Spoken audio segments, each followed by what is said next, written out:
ಶ್ರೀ ದೇವಿ ಮಹಾತ್ಮೆಯ ಟೀಕಾ ಸಹಿತ ಗ್ರಂಥವು ಮೂಲ ಚಿದಾನಂದವಧೂತರಿಂದ ರಚಿಸಲ್ಪಟ್ಟಿದ್ದು. ಮೂರನೆಯ ಅಧ್ಯಾಯ ತ್ರಿಮೂರ್ತಿಗಳ ನ್ಯಾಯ ನಿರ್ಣಯ. ಯಾವುದೊಂದು ವಸ್ತು ಒಳಗೆ ತಯಾರಾಗದ ಹೊರತು ಹೊರಗೆ ತೋರುವುದಿಲ್ಲ. ಕಾರಣ 14 ಲೋಕಗಳನ್ನು, ಅಂದರೆ 5 ಕರ್ಮೇಂದ್ರಿಯ, 5 ಜ್ಞಾನೇಂದ್ರಿಯ, 5 ಅಂತಃಕರಣ, ಹುಟ್ಟಿಸುವ, ರಕ್ಷಿಸುವ, ಲಯಿಸುವ ಶಕ್ತಿಯು ಯಾರಲ್ಲಿರುವುದೋ ಅವರ ಹೊಟ್ಟೆಯಲ್ಲಿ 14 ಲೋಕಗಳೂ ಇದ್ದಂತೆ ಎಂದು ತಿಳಿಯಬೇಕು. ಅವರೇ ಹಿರಿಯರೆಂದು ನಿರ್ಣಯವಾಯಿತು. ಶರೀರ ನುಂಗೋಣ.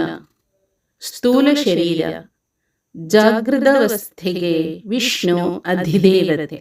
ಯಾಕೆಂದರೆ 14 ಲೋಕಗಳ ಸಂರಕ್ಷಣೆಯ ವ್ಯವಹಾರ ಇಲ್ಲಿಯೇ ನಡೆಯುವುದು.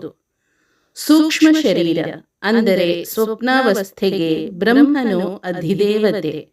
ಯಾಕೆಂದರೆ ಉತ್ಪತ್ತಿಯ ವ್ಯವಹಾರ ಇಲ್ಲಿಯೇ ನಡೆಯುವುದು.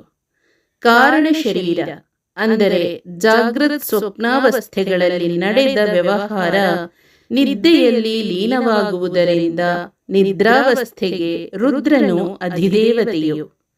ಜಾಗರಣದಲ್ಲಿ ಸತ್ವಗುಣವು, ಸ್ವಪ್ನದಲ್ಲಿ ರಜೋಗುಣವು, ನಿದ್ರೆಯಲ್ಲಿ ತಮೋಗುಣ ಮುಖ್ಯವಾಗಿರುವುದು. ಹೀಗಿರಲು ಬ್ರಹ್ಮನು ರುದ್ರನನ್ನು, ಅಂದರೆ ಏನೂ ತಿಳಿಯದ ತಮವನ್ನು, ವಿಷ್ಣುವನ್ನು, ಅಂದರೆ ವಿಚಾರದ ಜಾಗೃತೆಯನ್ನು ನುಂಗಿದನು. ಅಂದರೆ ಕಲ್ಪನಾಮಯ ಶರೀರ ಉಳ್ಳವನಾದನು.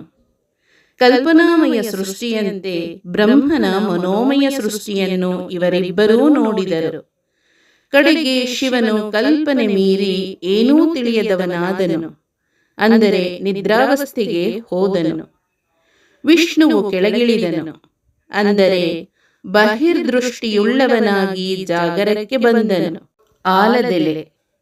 ಆಲ ಅಂದರೆ ಪ್ರಕೃತಿ, ಎಲೆ ಅಂದರೆ ದಳ. ವಿಷ್ಣುವು ಜಾಗೃತಾವಸ್ಥೆಯಲ್ಲಿ ಹೃದಯ ಕಮಲದ ಅಷ್ಟದಲದಲ್ಲಿ ನಿದ್ರಿತನಾದನು, ಅಂದರೆ ಸರ್ವವಾಸನಾರಹಿತನಾಗಿ ಶಕ್ತಿಯ ರೂಪದಲ್ಲಿ ಮಗ್ನನಾದನು. ಬ್ರಹ್ಮನೂ ಸಹ 14 ಲೋಕ ನೋಡಿ ವಿಷ್ಣುವಿನ ನಾಭಿಕಮಲದಿಂದ ಹೊರಗೆ ಬಂದನು. ಬ್ರಹ್ಮನ ಮುಖ 4 ದಿಕ್ಕನ್ನು ನೋಡಲು 4 ಪ್ರಕಾರ ವಿಚಾರಗಳು, ಅಂದರೆ ಕರ್ಮ, ವಿರತಿ, ಯೋಗ, ಭಾವನೆಗಳಿಂದ ಆನಂದ ಪ್ರಾಪ್ತಿ ಎಂಬುವ ವಿಚಾರ ಮೇಲ್ಮುಖ, ಅಂದರೆ ನಾನೇ ಪರಶಿವನೆಂಬ ವಿಚಾರ ಮುಖ ಹುಟ್ಟಿದವು. ಈ 5ನೆಯ ಅಹಂಕಾರ ರೂಪ ಮುಖವನ್ನು ಶಿವನು ಕಡಿದನು. ಬ್ರಹ್ಮನ ಪ್ರಾರ್ಥನಾನುಸಾರ ಶಿವನು ಅದನ್ನು ಕಪಾಲ ಮಾಡಿಕೊಂಡನು. ಕಪಾಲವೆಂದರೆ ಶಿವನು ಯಾವುದರಿಂದ ಆನಂದ ಅನುಭವಿಸುವನೋ ಅದು. ಮಧು, ಕೈಟಭರ, ವಧೆ. ಪ್ರಳಯ ಹಾಗೂ ಯೋಗ ನಿದ್ರೆಯಲ್ಲಿ ತಮೋಗುಣವು ಪ್ರಧಾನವಾಗಿದ್ದು, ಆಗ ವಿಷ್ಣುವಿನ ಕಿವಿಯೊಳಗಿಂದ, ಅಂದರೆ ತಮೋಗುಣ ಪ್ರಧಾನವಾದ ಭೂತಾದಿ ಅಹಂಕಾರದಿಂದ ಶಬ್ದಾದಿ ಸೂಕ್ಷ್ಮ ತನ್ಮಾತ್ರೆ ಮಿಶ್ರಿತ ಅಪಂಚೀಕೃತ ಪಂಚಮಹಾಭೂತಗಳು ಜನಿಸಿದವು. ಇವೇ ಮಧುಕೈಟಭರ ನಾಮದಿಂದ ವರ್ಣಿಸಲ್ಪಟ್ಟಿವೆ. ಬ್ರಹ್ಮನು ತನಗೆ ವಿಘ್ನರಾದ ಮಧುಕೈಟಭರನ್ನು ದಮನ ಮಾಡದ ವಿನಃ ಸೃಷ್ಟಿಯ ಉತ್ಪತ್ತಿಯಾಗುವುದಿಲ್ಲವೆಂದು ತಿಳಿದು ದೇವಿಯ ಧ್ಯಾನ ಮಾಡಿದನು.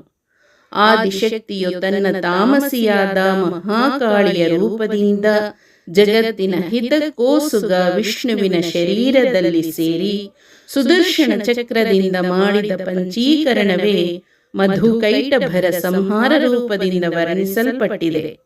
ಹೇಗೆಂದರೆ, ಮೊದಲು ಪ್ರತಿಯೊಂದು ಪಂಚಮಹಾಭೂತಗಳನ್ನು 2 ಭಾಗ ಮಾಡಿ ಆ 2 ಭಾಗಗಳಲ್ಲಿ ಒಂದನ್ನೊಂದು ಹಾಗೆಯೇ ಇಟ್ಟು ಉಳಿದ ಭಾಗಗಳಲ್ಲಿ ಸಮನಾಗಿ 4 ಭಾಗಗಳನ್ನು ಮಾಡಿ ಹಾಗೇ ಇದ್ದ ಅರ್ಧ ಭಾಗದಲ್ಲಿ ತಮ್ಮ ಅಂಶ ಬಿಟ್ಟು ಉಳಿದ 4 ಭೂತಗಳ ಅಷ್ಟಮಾಂಶಗಳನ್ನು ಸೇರಿಸಲು ಪಂಚೀಕರಣವಾಯಿತು. ಇದೇ ಸ್ಥೂಲ ಬ್ರಹ್ಮಾಂಡದ ಉತ್ಪತ್ತಿ ಕ್ರಮವು. 1ನೆಯ ಚರಿತ್ರೆಯ ತಾತ್ಪರ್ಯ. ಇದು ಕರ್ಮಕಾಂಡವು.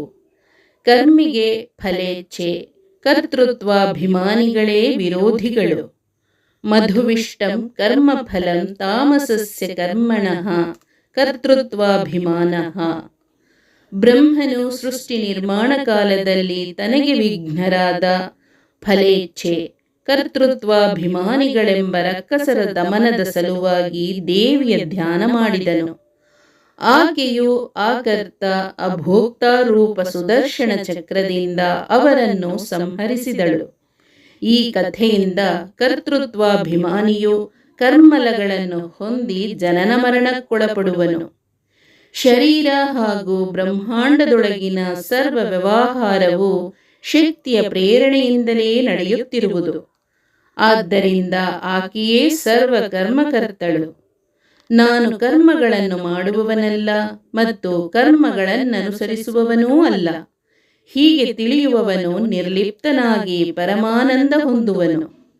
ಶಕ್ತಿಯೇ ಪ್ರಪಂಚಕ್ಕೆ ಉಪಾದಾನ ಕಾರಣಳು. ಈಕೆಯು ಸ್ವಲೀಲೆಯಿಂದ ಪುರುಷ ಭಾವ ಹೊಂದಲು ನಾರಾಯಣಿ ಎನಿಸುವಳು. ನಾರಾಯಣ ಚರಾಚರ ಜಗತ್ತಿಗಧಿಷ್ಠಾನ ವಿಷ್ಣು, ಅಂದರೆ ವ್ಯಾಪಕವಾದ ನಿತ್ಯವಸ್ತು. ವಿಷ್ಣು ಮೂಲ ಪ್ರಕೃತಿ, ಮೂಲಮಾಯೆ. ಇವು ಪರ್ಯಾಯ ಶಬ್ದಗಳು. ಆಧಾರ. ಚಿಚ್ಚಕ್ತಿ ವಲ್ಲಭ ಶಿವ, ವಿಷ್ಣು ವಲ್ಲಭ ಶಿವ, ಯಾ ಉಮಾ ಸಾ ಸ್ವಯಂ ವಿಷ್ಣು. ಈ ವಿಷ್ಣು ಆದಿಶೇಷನ ಮೇಲೆ, ಅಂದರೆ ಮೂಲ ಉಳುಮೆಯ ಸ್ವರೂಪವಾದ ಸದ್ರೂಪ ಪರಬ್ರಹ್ಮನಲ್ಲಿ ಮಲಗಿ ನಿದ್ರಿಸುವನು, ಅಂದರೆ ಐಕ್ಯನಾಗಿ ಆನಂದಿಸುವನೆಂದು ತಿಳಿಯತಕ್ಕದ್ದು. ಶಬ್ದಕೋಶ. ಕಸಕ್ಕ, ಅಂದರೆ ಕಠಿಣ. ವಾತಾಹತ, ಅಂದರೆ ಗಾಳಿಯ ಹೊಡೆತದಿಂದ ಧ್ವನಿ ಮಾಡುವ ವಾದ್ಯ. ಕೊಹಳಿಸಿ, ಅಂದರೆ ಕಾಳಗಕ್ಕೆ ಕರೆದು. ಚಂಡ, ಅಂದರೆ ಬಲ ಉಳ್ಳವ. ದಿಂಡೆಯರು, ಅಂದರೆ ಸೊಕ್ಕಿನವರು. ಕಾಳರಾತ್ರಿ, ಅಂದರೆ ವಿಶ್ವವ ಸಂಹರಿಸುವವಳು. ಮಹಾರಾತ್ರಿ, ಅಂದರೆ ಪರಮಾನಂದ ಕೊಡುವವಳು.